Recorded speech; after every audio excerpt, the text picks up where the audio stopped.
मेरा नाम है वीरेंद्र सिंह और आप सभी का स्वागत है मेरे YouTube चैनल पर।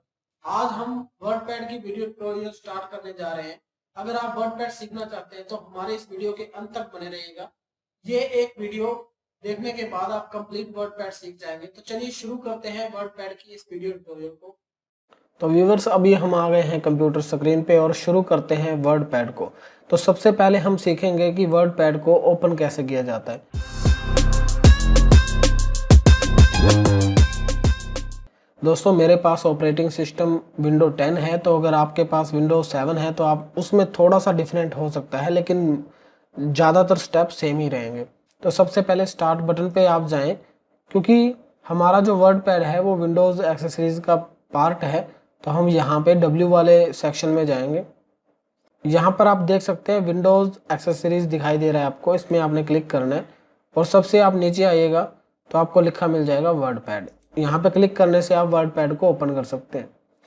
लेकिन अगर आपके पास विंडो ऑपरेटिंग सिस्टम 7 या 10 है या 11 भी है और आप वर्डपैड को ओपन करना चाहते हो, तो अभी आपने अपने कीबोर्ड से विंडो बटन के साथ R बटन को प्रेस करना है। तो एक बॉक्स यहाँ पे ओपन होकर आपको दिखाई देगा। इस बॉक्स का नाम है रन कमांड बॉक्स। अब इसके अंदर आपको उसकी कमांड लिखनी है जिससे आप वर्डपैड को ओपन कर सको। तो देखिए, वर्डपैड को ओपन करने की दो कमांड है। आप वर्डपैड भी लिख के ओपन कर सकते हैं। वर्डपैड लिखा, या तो आप ओके पे क्लिक कर दीजिए या फिर अपने कीबोर्ड से एंटर प्रेस कर दीजिए, वर्डपैड ओपन हो जाएगा। दूसरी कमांड क्या है, देखिए विंडो प्लस R दबाया मैंने तो रन बॉक्स ओपन हो गया। आप यहाँ पे राइट WRITE राइट लिख कर भी वर्डपैड को खोल सकते हैं। तो ये था हमारा कि हम वर्डपैड को किस तरीके से ओपन करेंगे अपने कंप्यूटर में।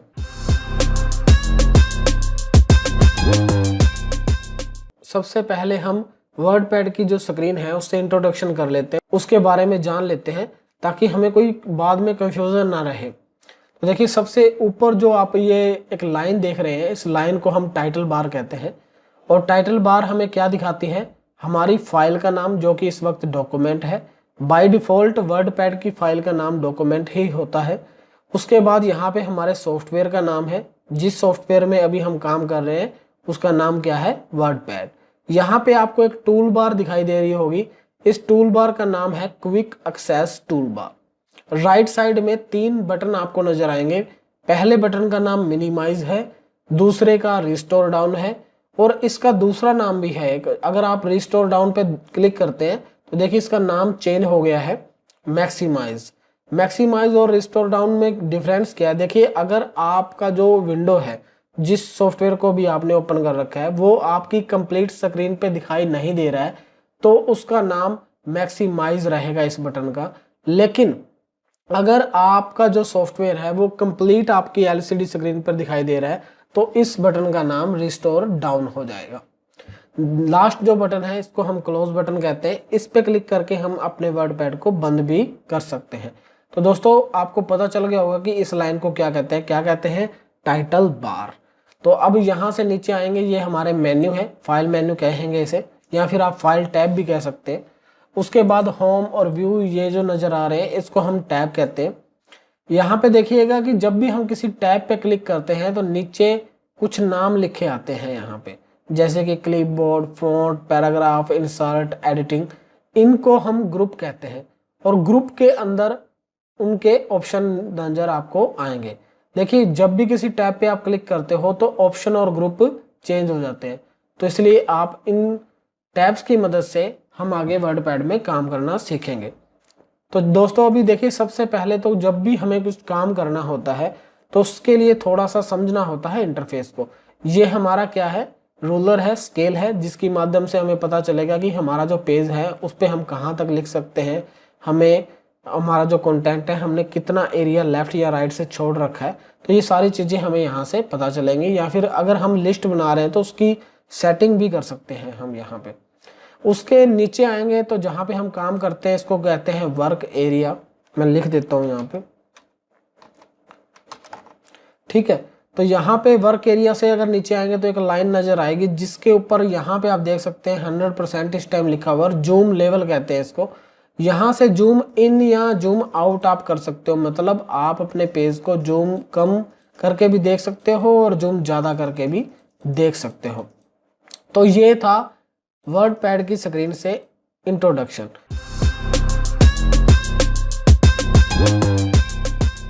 देखिए दोस्तों, सबसे पहले हमारे पास फाइल मेन्यू आया है, तो हम फाइल मेन्यू के ऑप्शंस को समझेंगे। वैसे तो मोस्टली सॉफ्टवेयरों में ये जो ऑप्शन रहते हैं वो कॉमन रहते हैं, लेकिन फिर भी हम एक बार इन ऑप्शंस को रिवाइज कर लेते हैं ताकि आप लोगों को कोई भी प्रॉब्लम नहीं आए। तो देखिए, सबसे पहले यहाँ पे जो पहला ऑप्शन है, इसका यूज़ किया जाता है एक नए डॉक्यूमेंट को क्रिएट करने के लिए। उसके बाद यहाँ पे जो ओपन का ऑप्शन आता है, इस ऑप्शन का यूज़ करके अगर आपने पहले से कुछ वर्डपैड की फाइलें बना रखी हैं तो आप उनको ओपन कर सकते हैं और उनमें दोबारा से काम करके उन्हें सेव भी कर सकते हैं। नेक्स्ट ऑप्शन आ गया सेव। सेव का यूज़ किया जाता है आपकी फाइल को फ्यूचर यूज़ के लिए सुरक्षित रखने के लिए। देखिए, अगर आप चाहते हैं कि किसी फाइल में आप दोबारा से काम करें या फिर उस वर्क को आप किसी दूसरे फ्रेंड को दिखाएं कभी, तो उसके लिए आपको फाइल को सेव करना होगा अपनी कंप्यूटर मेमोरी में। तो सेव का ऑप्शन यूज़ कर सकते हैं आप। उसके बाद देख सकते हैं कि यहाँ पे सेव एज आ रहा है। सेव एज का यूज़ किया जाता है, देखिए जो फाइल आप पहले से सेव कर चुके हैं उसे किसी अदर फॉर्मेट में भी आप सेव एज की मदद से सेव कर सकते हैं। और दूसरा, अगर आपने सेम फाइल को किसी अनदर नाम से सेव करना है, अदर दूसरे किसी नाम से सेव करना है, तो यहाँ पे आप सेव एज का यूज़ करेंगे। क्योंकि अगर आप फाइल को काम करने के बाद सेव कर देते हैं और उसके बाद आप कितनी बार ही सेव करेंगे फाइल को, तो वो सेव उसी फाइल के अंदर होता रहेगा, कोई नई फाइल क्रिएट नहीं होगी, पीछे वाली फाइल खराब हो जाएगी। तो आगे चलते हैं। देखिए, नेक्स्ट ऑप्शन आता है प्रिंट का। प्रिंट में आपको 3 ऑप्शन देखने को मिलेंगे। सबसे ऊपर प्रिंट है, फिर क्विक प्रिंट है और फिर है प्रिंट प्रीव्यू। देखिए, प्रिंट प्रीव्यू बहुत काम का ऑप्शन है। इस पे आप क्लिक करके देख सकते हैं कि आपका जो पेज प्रिंट होगा, जब आप इसको प्रिंटर की माध्यम से बाहर निकालेंगे प्रिंट करके, तो किस प्रकार का आपका डेटा उस पे किस प्रकार पे आएगा, कैसे आएगा, कैसा शो होगा आपका पेज, यहाँ पे आपको दिखाई देता है। तो यहाँ पे देखिए और भी ऑप्शन जैसे कि मैंने आपको बताया। नेक्स्ट है प्रिंट। प्रिंट, ये जो क्विक प्रिंट है ना, इसका मतलब है कि पहले से जो आपने सेटिंग करके रखी है, इस पे क्लिक करते ही वो डायरेक्टली उसको प्रिंट कर देगा, आपसे कोई सेटिंग नहीं मांगेगा। नेक्स्ट यहाँ पे है प्रिंट। Select printer. देखिए, प्रिंट पे क्लिक करेंगे तो यहाँ पे कुछ ऑप्शन आपको नजर आ जाएंगे। एक प्रिंट नाम का डायलॉग बॉक्स यहाँ पे खुल के आ गया है। इसके अंदर सबसे पहले देखिए सिलेक्ट प्रिंटर रहता है। आपको उस प्रिंटर के नाम को सिलेक्ट करना है जो आपके कंप्यूटर के साथ कनेक्टेड है। याद रखिएगा, आपके कंप्यूटर में उसके ड्राइवर होने चाहिए और वो प्रिंटर आपके कंप्यूटर से कनेक्ट होना चाहिए, चाहे फिर वो वाईफाई के थ्रू कनेक्ट हो या फिर यूएसबी केबल के थ्रू कनेक्ट हो।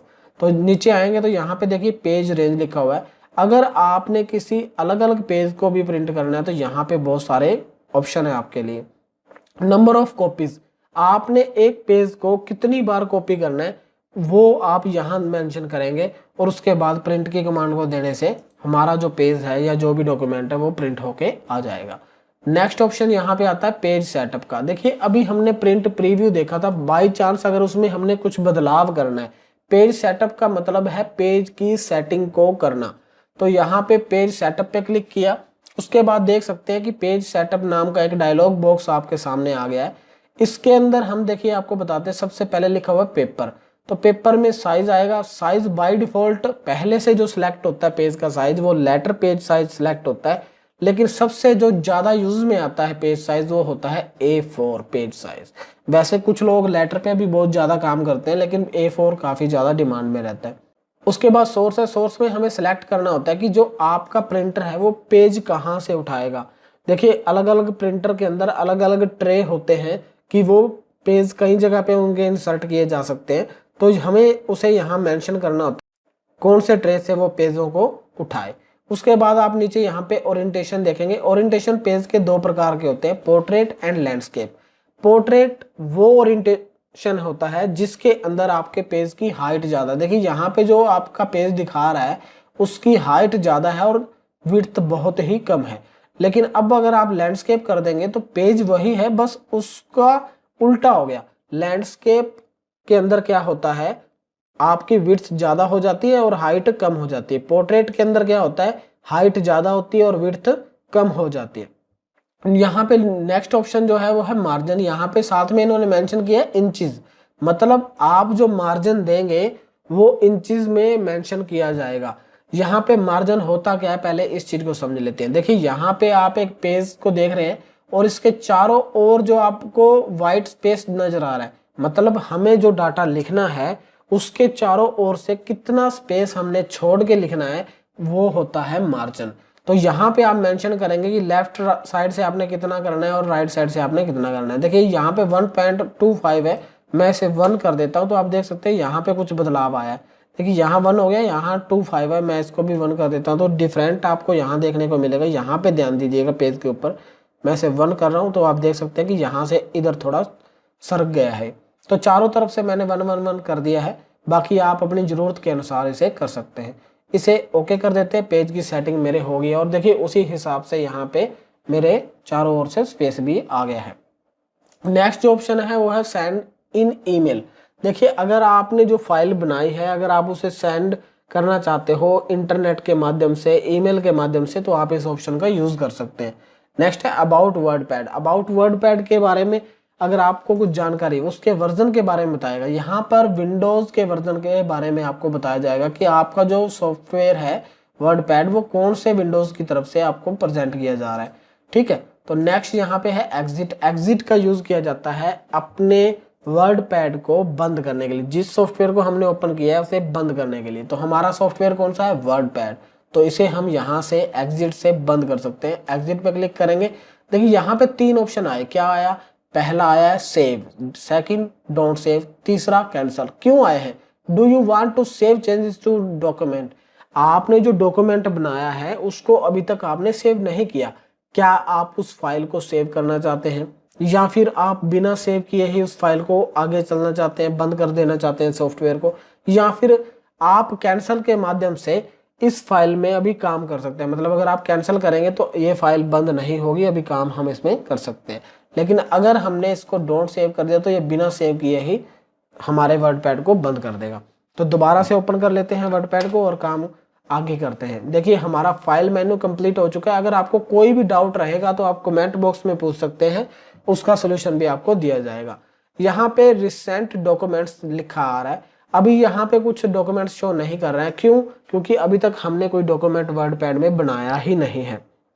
तो सबसे पहले मैं यहाँ पे कुछ लिख देता हूँ और उसे सेव करके आपको दिखाता हूँ कि रिसेंट डॉक्यूमेंट का क्या यूज है। देखिए मैंने यहाँ पे लिख दिया वर्डपैड और इस फाइल को सेव भी कर देते हैं। सेव करना भी सीख लीजिएगा। फाइल मेन्यू में चलेंगे, सेव पे जाएंगे और सेव पे क्लिक करने से यहाँ पे एक डायलॉग बॉक्स आ जाता है। याद रखिएगा, जब भी आप अपनी फाइल को पहली बार सेव करते हैं तो वो आपको ये डायलॉग बॉक्स दिखाता है। उसके बाद आप उस फाइल को अगर आप सेव कर चुके हैं पहले से, तो कितनी बार ही आप सेव कीजिएगा आपको ये डायलॉग बॉक्स दोबारा से नजर नहीं आएगा। अगर आप इस डायलॉग बॉक्स को लेके आना चाहते हैं तो सेव एज ऑप्शन का यूज आपको करना पड़ेगा। तो देखिए यहाँ पे फाइल नेम मांग रहा है, मैं डॉक्यूमेंट ही दे देता हूँ। और सेव कहाँ करना है मुझे, ये मेरी लोकेशन मुझे डिसाइड करनी है, तो मैं इसे डॉक्यूमेंट्स में ही सेव कर देता हूँ। डॉक्यूमेंट नाम से सेव कर दिया। आप देखिए जिस नाम से फाइल सेव होती है वो नाम यहाँ पे आ जाता है, क्योंकि मैंने डॉक्यूमेंट नाम से सेव किया तो डॉक्यूमेंट ही आ रहा है। अब देखिए फाइल मेन्यू में चलते हैं और रिसेंट डॉक्यूमेंट में आप देख सकते हैं कि एक डॉक्यूमेंट यहाँ पे शो कर रहा है। तो जितने आप यहाँ पे कुछ डॉक्यूमेंट्स को बनाएंगे तो वहां में रिसेंट डॉक्यूमेंट में कुछ डॉक्यूमेंट्स हमारे को देखने को मिलते हैं। इसका फायदा हमें ये होता है कि अगर हम भूल भी जाते हैं कि हमने अपनी फाइल को कहाँ सेव किया है, तो वो लास्ट में अगर हमने यूज किया तो यहाँ पे दिखाई दे जाएगी।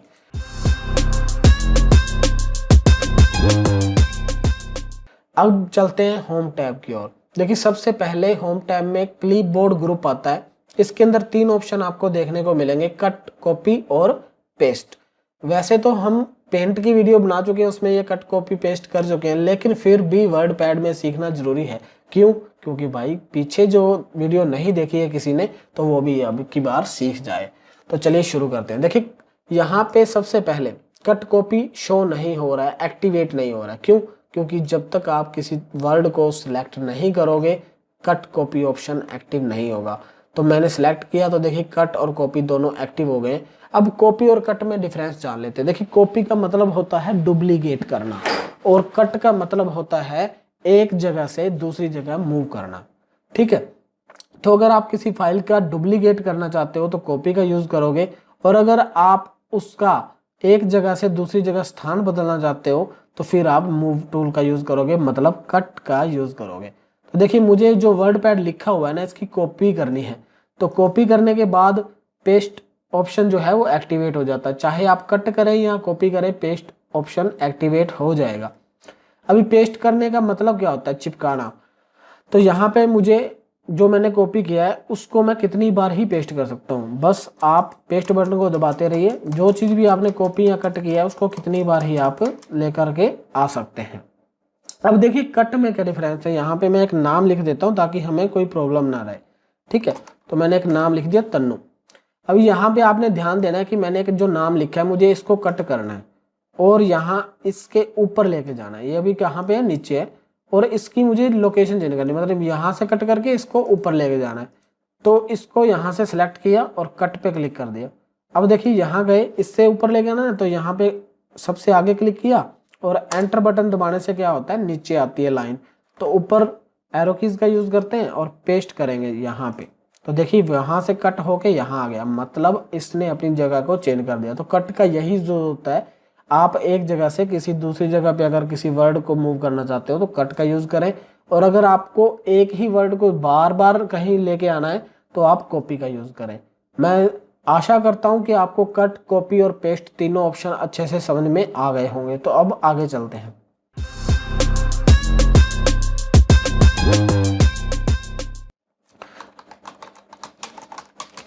देखिए यहाँ पे मैंने कुछ नाम लिखे हुए हैं, कुछ वर्ड लिखे हुए हैं। अभी इन ऑप्शंस का यूज मैं आपको इन वर्ड्स पे करके दिखाने वाला हूँ। तो देखिए सबसे पहले मैंने अपने नाम को सिलेक्ट किया। यहाँ पे सबसे जो पहला ऑप्शन है इसका नाम आ रहा है फॉन्ट फैमिली। अभी फॉन्ट फैमिली के अंदर क्या होता है, यहाँ पे जो ट्रायंगल आपको नजर आ रहा है ना, इस पे आप क्लिक करें तो यहाँ पे देखिए बहुत सारे फॉन्ट के डिजाइन आपको नजर आएंगे, फॉन्ट फेस नजर आएंगे। तो आप यहाँ पे जो भी डिजाइन सिलेक्ट करेंगे उसी डिजाइन में आपका टेक्स्ट आपको दिखाई देने वाला है। तो नेक्स्ट अभी मैं सेकंड ऑप्शन को सिलेक्ट करता हूं। यहाँ पे आप जाएंगे तो देखिए इसका नाम क्या आ रहा है? Font size. आपको एक चीज मैं बता देता हूं कि कंप्यूटर बहुत ही इजी मशीन है। आपको आधे से ज्यादा तो कंप्यूटर खुद ही सिखाता है, भाई इसका नाम ये है, इससे ये होने वाला है। देखो इसके नीचे लिखा गया है कि इसका नाम क्या है? Font size. और ये करता क्या है? Change the font size. Font के साइज को चेंज करता है। बस हमें ये समझना है फॉन्ट क्या है। फॉन्ट लिखा हुआ जो भी आपने वर्डिंग लिखी है उसको फॉन्ट यहाँ पे कह रहे हैं। तो अगर आप यहाँ पे इससे साइज में ट्रायंगल में जाके चेंज कर सकते हैं। एक चीज और नोट कीजिएगा, सबसे जो छोटा साइज है, जो सबसे स्मॉलेस्ट साइज है वो 8 है, और जो सबसे लार्जेस्ट साइज है वो 72 है यहाँ पे वर्डपैड के अंदर। तो अभी आप अपनी मर्जी के अकॉर्डिंग कर लीजिएगा। पहले से 11 है, आप कितना करना चाहते हैं वो आप पे डिपेंड करेगा। तो मैंने 14 कर दिया। आप देख सकते हैं कि यहाँ पे साइज चेंज हो गया। नेक्स्ट ऑप्शन है ग्रो फॉन्ट। अब ये ग्रो फॉन्ट क्या है भाई? Increase the font size. Increase means बढ़ाना। आपके फॉन्ट के साइज को अगर आप बढ़ाना चाहते हो तो ग्रो फॉन्ट की मदद से भी आप उसको ज्यादा कर सकते हो। लेकिन अब इसका एक यूज मैं आपको और बता देता हूँ। अगर आप ग्रो फॉन्ट का यूज करते हो तो देखिए वहां पे मैक्सिमम कितना है? 72, लेकिन यहाँ कितना हो गया? 100। तो आप ग्रो फॉन्ट की मदद से इस साइज को इस लेवल से भी ऊपर लेके जा सकते हो। नेक्स्ट ऑप्शन यहाँ पे आता है श्रिंक फॉन्ट। श्रिंक फॉन्ट क्या कर रहा है? Reduce the font size. Means आपके जो फॉन्ट का साइज है उसे रिड्यूस करेगा, कम करेगा। अभी देखिए यहाँ पे लास्ट जो साइज था वो कितना है? 8 है। तो अगर मुझे इसे 8 से भी कम करना है तो आप श्रिंक फॉन्ट पे कीजिएगा, ये 8 से भी छोटा उसे करके दिखा देगा। लेकिन हमें अगर जरूरत हो तो हम इसका यूज करेंगे, अदरवाइज नहीं करेंगे। ठीक है, तो 11 ही कर देते हैं दोबारा से। नेक्स्ट ऑप्शन यहाँ पे है बोल्ड। अब देखिए बोल्ड क्या कर रहा है? Change to a heavier font. मतलब आप जिस वर्ड को सिलेक्ट करेंगे और अगर आप बी पे जाके क्लिक करते हैं, बोल्ड पे क्लिक करते हैं, तो इससे क्या होगा? वो थोड़ा हैवी दिखने लग जाएगा, मतलब थोड़ा डार्क दिखेगा दूसरे टेक्स्ट से। ठीक है, तो नेक्स्ट ऑप्शन यहाँ पे है इटालिक। अब इटालिक पे चलते हैं तो ये क्या कह रहा है? Change to an italic font. Means italic font की तरह बन जाएगा, थोड़ा सा टेढ़ा आपको नजर आने वाला है। देखिए आपकी वर्डिंग जो है वो टेढ़ी हो गई है थोड़ी सी। तो नेक्स्ट ऑप्शन है अंडरलाइन। यू जो है ये अंडरलाइन का सिंबल है। Draw a line below the text.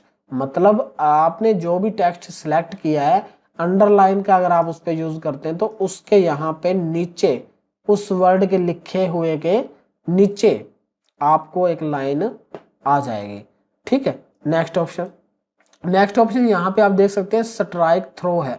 Draw a line throw the text, means जो भी आपका टेक्स्ट है उसके बीच में लाइन आ जाएगी। अब मान लीजिए कि आपको किसी स्पेलिंग पे डाउट है कि ये स्पेलिंग मिस्टेक हो सकती है, ठीक है, तो आप उसके सेंटर में अगर लाइन एक लेके आना चाहते हो, मान लीजिए मैं इसको चेंज कर देता हूँ, इसकी मैं स्पेलिंग मिस्टेक कर देता हूँ और मुझे इस पे डाउट है कि ये गलत है, वैसे ये तो गलत ही है लेकिन मुझे इस पे लाइन लगाना है सेंटर में, तो आप इसको सेलेक्ट कीजिएगा, स्ट्राइक थ्रो पे क्लिक करिएगा तो आप देख सकते हैं कि इस प्रकार का कुछ इफेक्ट नजर आएगा। इससे मैं आइडिया लगा सकता हूँ कि शायद ये कुछ मैंने इसलिए किया है ताकि ये स्पेलिंग में मेरे को डाउट था। ठीक है, नेक्स्ट ऑप्शन आप यहाँ पे देख सकते हैं सबस्क्रिप्ट है। सबस्क्रिप्ट क्या करता है, draw the text smaller and lower than regular text. ये क्या कहता है कि भाई आपका जो भी टेक्स्ट है ना, अगर आपने, देखिए मैं यहाँ पे एक फॉर्मूला टाइप कर लेता हूँ CO2 का, अगर इस 2 को मान लीजिए ये जो 2 है यहाँ पे, इसे मुझे नीचे की ओर लेके आना है और छोटा करना है इस टेक्स्ट से, तो आप सबस्क्रिप्ट का यूज करेंगे तो ये छोटा होके नीचे आपको दिखाई देने वाला। ठीक है, और अगर आपने इसी टेक्स्ट को, इस 2 को ऊपर की ओर लेके जाना है तो देखिए सब सुपर स्क्रिप्ट पे जाइएगा, यहाँ पे लिखा हुआ है draw the text smaller and higher than regular text, मतलब आपका जो भी टेक्स्ट है वो छोटा होकर के ऊपर की ओर चला जाएगा। तो इस प्रकार से आप यूज कर सकते हैं। अगर आपने कुछ ऐसा पावर में या नीचे की ओर दिखाना है तो आप सबस्क्रिप्ट और सुपरस्क्रिप्ट का यूज कर सकते हैं। अब चलते हैं नेक्स्ट ऑप्शन की ओर। यहाँ पे आप देख सकते हैं टेक्स्ट कलर लिखा आ रहा है, text colour, change the text colour. Text क्या है, जो लिखा हुआ है उसी को टेक्स्ट कहा जाता है। तो अभी यहाँ से आप अपने लिखे हुए का कलर भी चेंज कर सकते हो। जितना आप सेलेक्ट करोगे सिर्फ उतने का ही कलर चेंज होता है। ये जरूरी नहीं है कि आप यहाँ पे नोटपैड की तरह एक का स्टाइल चेंज करो तो सारा स्टाइल चेंज होगा, नहीं, आप जितना सेलेक्ट करेंगे उतनी का ही कलर चेंज भी कर सकते हैं, जरूरी नहीं है कि आपने सारे का चेंज करना है। नेक्स्ट ऑप्शन है text highlight colour, make text look like it was marked with a highlighter pen. जैसे कि हम कभी कभी प्रैक्टिकल बनाते हैं ना, और उसके नीचे जब जिस वर्ड को हमने अलग से दिखाना होता है, हाईलाइट करना होता है, तो उस पर एक येलो कलर का मार्कर चला देते हैं ताकि वो टेक्स्ट अलग से ही दिखाई दे। तो ये वही ऑप्शन है। आप यहाँ पे जाएंगे तो देखिए यहाँ पे 15 कलर दिए गए हैं आपके यूज के लिए। आप जिस किसी कलर से अपने टेक्स्ट को हाईलाइट करना चाहते हैं सेलेक्ट कीजिएगा टेक्स्ट को और कलर पे क्लिक करके उस वर्ड को आप हाईलाइट कर सकते हो, अलग से दिखाई देने वाला है वो आपको।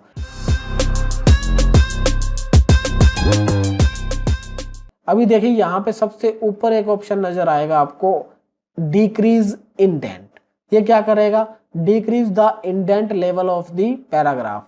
आप जो पैराग्राफ यूज कर रहे हो, मतलब आपने चाहे एक वर्ड ही क्यों ना लिखा हो, उसको आप डिक्रीज करोगे। कहाँ से डिक्रीज का मतलब लेफ्ट की ओर आप लेके आओगे, लेकिन फिलहाल ये पूरी तरह से पहले से ही लेफ्ट में है, तो पहले हम इंक्रीज इंडेंट का यूज आपको करके दिखाते हैं। ये क्या करेगा, आपके लेवल को इंक्रीज करेगा, इंडेंट लेवल को। तो मैंने इंक्रीज लेवल पे किया तो देखिए ये हमारे यहाँ पे पैराग्राफ की जो इंडेंट है उसको राइट साइड की ओर लेके जा रहा है, और अगर आप डिक्रीज करेंगे तो ये उसे लेफ्ट साइड की ओर लेके जाएगा। ठीक है, तो देखिए यहाँ पे जो नेक्स्ट ऑप्शन है वो है स्टार्ट ए लिस्ट। तो इसके माध्यम से आप लिस्ट बना सकते हो। अभी देखिए सबसे पहले मैं जितना भी मैंने लिखा हुआ है ना इसको डिलीट कर देता हूँ। तो यहाँ पे एक ऑप्शन नजर आएगा सिलेक्ट ऑल, और अब इसको कर देते हैं कट। तो ये सारा का सारा साफ हो गया है। अभी मुझे लिस्ट क्रिएट करनी है, तो देखिए सबसे पहले यहाँ पे जाइएगा स्टार्ट ए लिस्ट पे, लेकिन लिस्ट को बनाने से पहले मैं हेडिंग दे लेता हूँ। जो भी आपने हेडिंग देनी है आप हेडिंग दे सकते हो। मैं यहाँ पे लिख देता हूँ इनपुट डिवाइसेस। कुछ इनपुट डिवाइसेस के नाम हम यहाँ पे लिखने वाले हैं और उसे एक लिस्ट की तरह हमें शो करना है। तो देखिए लिस्ट पे जाइए, स्टार्ट ए लिस्ट पे, और यहाँ से अगर आप डॉट में देना चाहते हैं, नंबरिंग में देना चाहते हैं, अल्फ़ाबेट में देना चाहते हैं, कैपिटल अल्फ़ाबेट में देना चाहते हैं या रोमन में देना चाहते हैं, तो यहाँ पे बहुत अलग अलग स्टाइल है, आप किसी का भी यूज़ कर सकते हो। मैं फिलहाल डॉट का यूज़ करने वाला हूँ। तो इनपुट डिवाइस जो होते हैं उनके हम नाम यहाँ पे मेंशन करेंगे।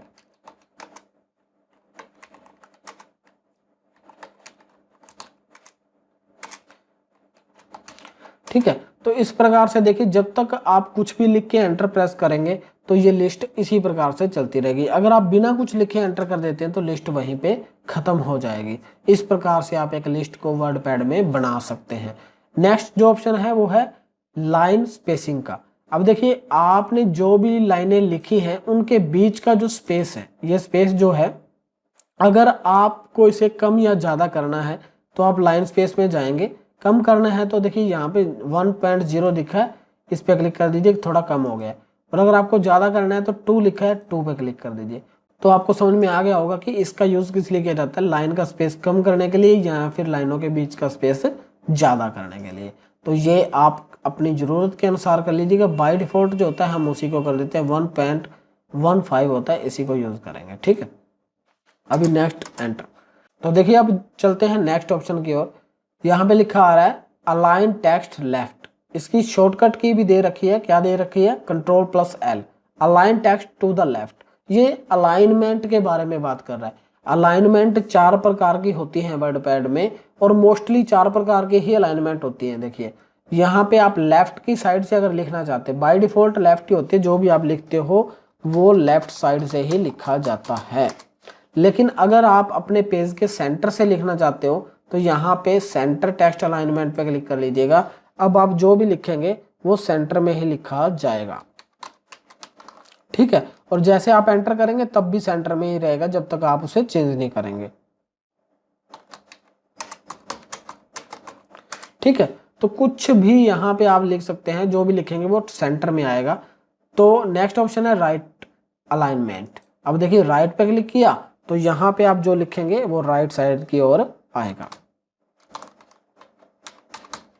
ठीक है, नेक्स्ट जो ऑप्शन है वो है जस्टिफाई अलाइनमेंट। अब ये क्या है, इसको समझने वाला जरूरी है। देखिए ये आपने क्लिक किया तो ये लेफ्ट साइड आ गया। अब भाई अगर लेफ्ट साइड पहले से ही था तो फिर जस्टिफाई का क्या यूज है अलग से। अभी देखिए इसका यूज करने के लिए ना हमें थोड़ा सा टेक्स्ट को लिखना होगा। 1-2 पैराग्राफ आपने लिख लेने हैं या फिर कहीं से कॉपी पेस्ट कर लेने हैं। तो फिलहाल मैं कुछ डाटा कॉपी पेस्ट कर लेता हूँ। मैंने कुछ मटेरियल यहाँ पे पेस्ट कर लिया है। तो देखिए अब जस्टिफाई और लेफ्ट में डिफरेंस देखेंगे। यहाँ पे आपने सिलेक्ट करना है सारे के सारे टेक्स्ट को, क्योंकि मैं सारे के सारे को अलाइनमेंट दे रहा हूँ। देखिए लेफ्ट जब आपने अलाइनमेंट सेलेक्ट कर रखा है तो राइट साइड से जो आपकी टेक्स्ट है ना वो आगे पीछे हो रहा है। लेकिन अगर आप जस्टिफाई कर देते तो बिल्कुल इक्वल आपको नजर आएगा दोनों तरफ से। ये डिफरेंस है जस्टिफाई और लेफ्ट अलाइनमेंट का। ठीक है दोस्तों, तो आप अगर बुक क्रिएट कर रहे हैं, नोट्स क्रिएट कर रहे हैं, असाइनमेंट बना रहे हैं या किसी प्रकार का कोई प्रोजेक्ट बना रहे हैं तो आपकी जो अलाइनमेंट है वो जस्टिफाई करके ही चलिएगा। बहुत अच्छी अलाइनमेंट रहेगी आपकी, काफ़ी अच्छी बुक नज़र आएगी। ठीक है, उसके बाद है पैराग्राफ सेटिंग। अब देखिए ये पैराग्राफ क्या है, आप किसी भी पैराग्राफ की अगर कोई भी सेटिंग करना चाहते हैं तो पहले उस पैराग्राफ को सिलेक्ट कीजिएगा, उसके बाद पैराग्राफ वाले ऑप्शन पे जाएं। अब यहाँ पे एक डायलॉग बॉक्स आपको नजर आ रहा होगा। इस डायलॉग बॉक्स के अंदर कुछ ऑप्शन आपको देखने को मिल रहे हैं। इंडेंटेशन, यहाँ से जो इंडेंट करते हैं वो यहाँ भी है। ठीक है, तो आप पहली लाइन को कितना छोड़ना चाहते हैं वो बता दीजिए। देखिए यहाँ पे लाइन स्पेस भी आप चेंज कर सकते हैं, 2 चाहिए मुझे इसका जो लाइन स्पेस है, और जो इंडेंट है वो मैं चाहता हूँ कि भाई कम से कम 2 हो, राइट साइड से भी 2 हो, लेफ्ट साइड से भी 2 हो, और ओके कर देते हैं। तो अभी आप देख सकते हैं यहाँ पे 2 पे आ गया, इधर से भी 2 छोड़ दिया इसने, और लाइन स्पेस भी चेंज कर दिया। तो अगर आप किसी पैराग्राफ को अलग से दिखाना चाहते हैं तो पैराग्राफ का यूज कर सकते हैं। फिलहाल मैं इसे कॉमन कर देता हूँ पहले की तरह।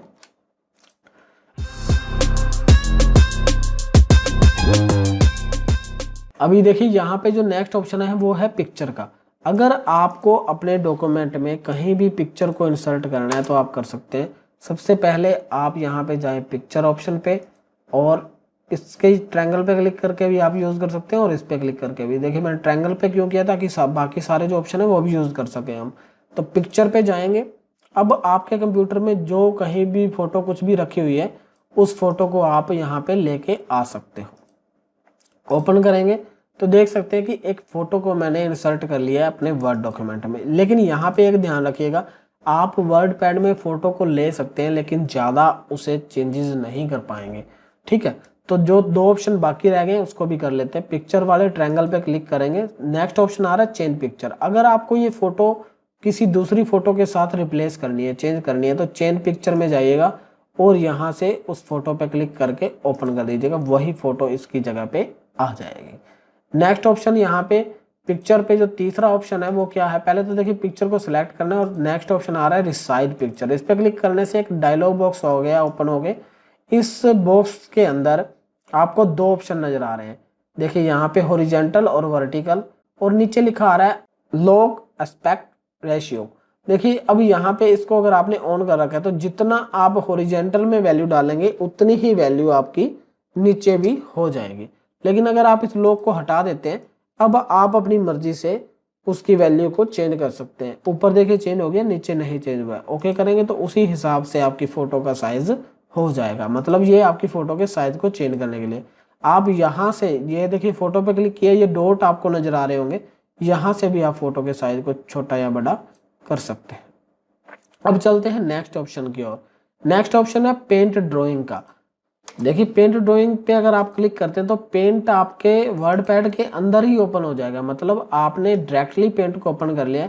अब जो भी आप यहाँ पे ड्रॉ करना चाहते हैं उसे ड्रॉ कर लीजिएगा, और ड्रॉ करने के बाद आप उसे डायरेक्टली बिना अपनी फाइल को सेव किए आप अपने डॉक्यूमेंट में लेके जा पाएंगे।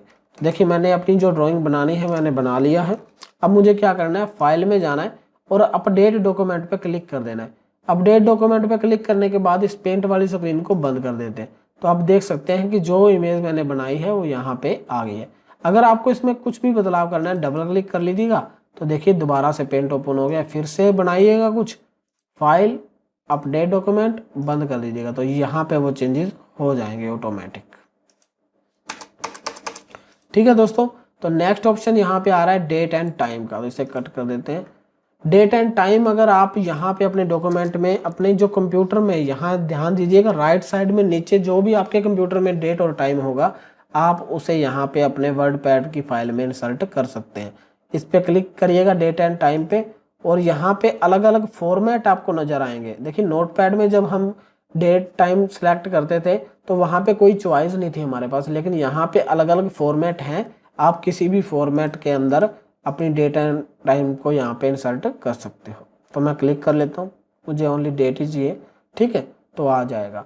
इसी प्रकार से नेक्स्ट ऑप्शन है इंसर्ट ऑब्जेक्ट का। देखिए इंसर्ट ऑब्जेक्ट जो ऑप्शन है ये भी बिल्कुल जैसे अभी पेंट ड्राइंग किया था ऐसा ही कुछ होता है, लेकिन इसके माध्यम से आप किसी दूसरे सॉफ्टवेयर की फाइल को भी डायरेक्टली अपने वर्ड पैड के अंदर लेके आ सकते हैं। अभी देखिए इंसर्ट ऑब्जेक्ट पे क्लिक कीजिएगा, मैं किसी दूसरे की फाइल को तो नहीं लेके आने वाला हूँ, पेंट की ही यूज करके दिखा देता हूँ। नीचे आएंगे तो लिखा मिलेगा पेंट ब्रश पिक्चर, इस पे क्लिक करके ओपन करेंगे तो देखिए पेंट ओपन हो गया। फिर से जो बनाना है बनाइएगा और फाइल में जाके अपडेट डॉक्यूमेंट पे क्लिक कर दीजिएगा। इसे बंद करेंगे तो देखिए वही पिक्चर यहाँ पे आ गई। मतलब इंसर्ट ऑब्जेक्ट के माध्यम से आप किसी दूसरे सॉफ्टवेयर की फाइल को डायरेक्टली अपने वर्ड पैड में लेके आ सकते हो, खोल सकते हो उस सॉफ्टवेयर को डायरेक्टली वर्ड पैड के अंदर, ठीक है।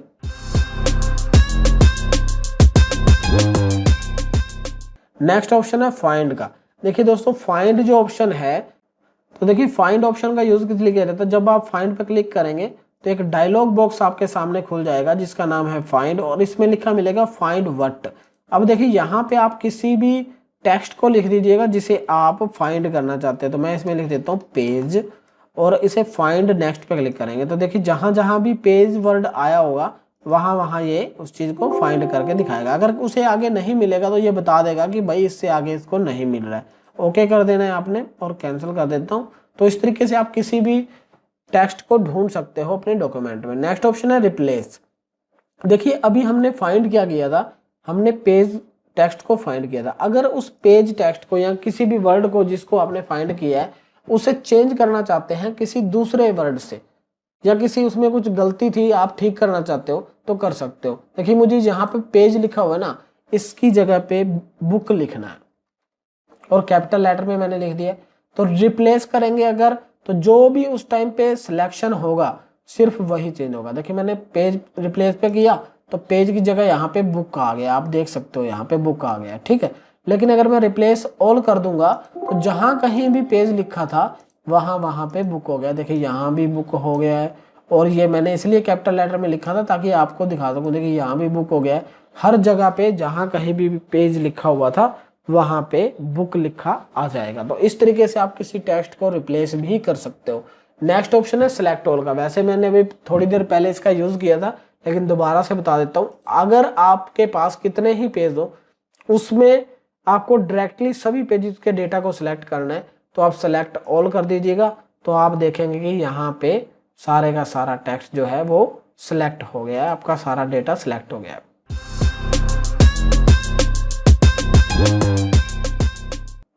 अब चलते हैं व्यू टैब की ओर।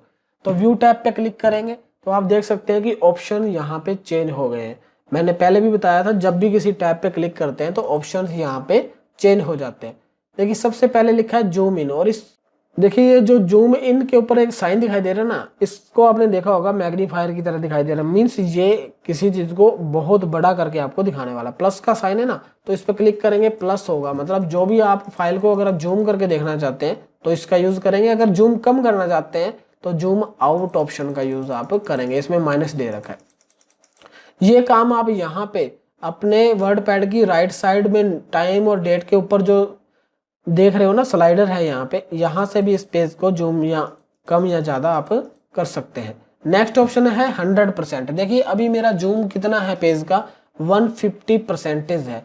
लेकिन अगर मुझे डायरेक्टली 100 पे जाना है तो मैं व्यू में जाके 100% पे क्लिक कर दूंगा, तो ये ऑटोमेटिक उसको 100% पे लेके चला जाएगा। ठीक है, तो ये इसका यूज है।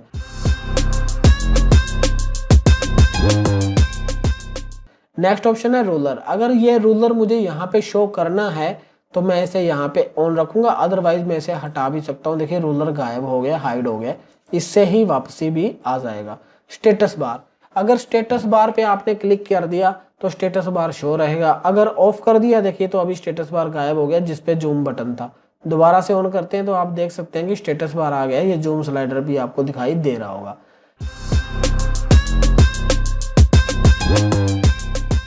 नेक्स्ट ऑप्शन यहाँ पे आता है वर्ड रैप। अभी देखिए ये वर्ड रैप है ना, बहुत काम का ऑप्शन है। इसको मैं एक बार सारा डाटा कट करके आपको दिखा देता हूँ। तो यहाँ पे क्या लिखा हुआ है, वर्ड रैप। देखिए सबसे पहले है नो रैप। अगर आपने नो रैप कर दिया तो जो भी आप लिखोगे ना, देखिए मैं कुछ भी लिख रहा हूँ वो एक ही लाइन में चलता जाएगा जब तक आप अपने कीबोर्ड से एंटर प्रेस करके उसे नीचे नहीं लेके आओगे। ठीक है, तो अगर आपने यहाँ पे कर दिया रैप टू विंडो, अब आपके कंप्यूटर की स्क्रीन जितनी आपको दिखाई दे रही है ये वहां तक लिखा हुआ जाएगा और फिर उसके बाद नेक्स्ट लाइन में दिखना शुरू हो जाएगा। ठीक है, लेकिन उसके बाद जो तीसरा ऑप्शन आता है वर्ड टू रूलर। अब देखिए रूलर का जो यहाँ तक एरिया है, यहाँ तक एरिया रूलर का यहाँ से शुरू हो रहा है और यहाँ पे खत्म हो रहा है। अब सिर्फ यहाँ तक जाएगा और नेक्स्ट लाइन में आना शुरू हो जाएगा। ठीक है दोस्तों, तो वर्ड रैप का ऑप्शन आपको समझ में आ गया होगा। नो रैप का मीन्स एक ही लाइन में चलना, रैप टू विंडो करना मीन्स विंडो जितनी स्क्रीन दिखाई दे रही है वहां तक जाने के बाद नेक्स्ट लाइन में आएगा, और रैप टू रूलर करना मतलब जहां तक आपका रूलर दिखाई देता है उसके बाद वो नेक्स्ट स्क्रीन में आ जाएगा। इसके बाद आप देख सकते हैं मेजरमेंट यूनिट्स। मेजरमेंट यूनिट्स में आप क्लिक करेंगे तो 4 प्रकार की यूनिट्स आपको यहाँ नजर आएंगी, इंचीज, सेंटीमीटर, पॉइंट्स और पिकास। देखिए अगर आप अपने पेज के साइज को किसी भी यूनिट में चेंज करना चाहते हैं, अभी बाय डिफॉल्ट इंचेस में है, अगर आप सेंटीमीटर में करना चाहते हैं तो सेंटीमीटर में कर सकते हैं, सेंटीमीटर शो हो रहा है देखिए रूलर के अंदर। अगर आपको पॉइंट्स में करना है पॉइंट में शो हो जाएगा, पिकास में करना है तो पिकास में भी हो जाएगा। अब हमारा पूरे का पूरा कंप्लीट वर्ड पैड खत्म हो चुका है। अगर आपको किसी प्रकार का कोई भी डाउट रहता है इस वीडियो में तो आप कमेंट बॉक्स में लिख दीजिएगा, मैं जरूर उसके ऊपर वीडियो बनाकर आपकी प्रॉब्लम को सॉल्व करने की कोशिश करूंगा। आशा करता हूं कि कंप्लीट वर्ड पैड आपने सीख लिया है और आपको बहुत ही आसानी से ये समझ में आ गया होगा। तो दोस्तों अगर आप मेरे चैनल पे नए हैं तो चैनल को कर लीजिएगा सब्सक्राइब और बेल नोटिफिकेशन को ऑल नोटिफिकेशन पे क्लिक कर लीजिएगा, ताकि जब भी मैं कोई वीडियो अपलोड करूं तो उसका नोटिफिकेशन आप तक मिल जाए। हम कंप्यूटर एजुकेशन से संबंधित ऐसे ही वीडियो लेके आते रहते हैं। आप सभी का मेरे चैनल से जुड़े रहने के लिए धन्यवाद।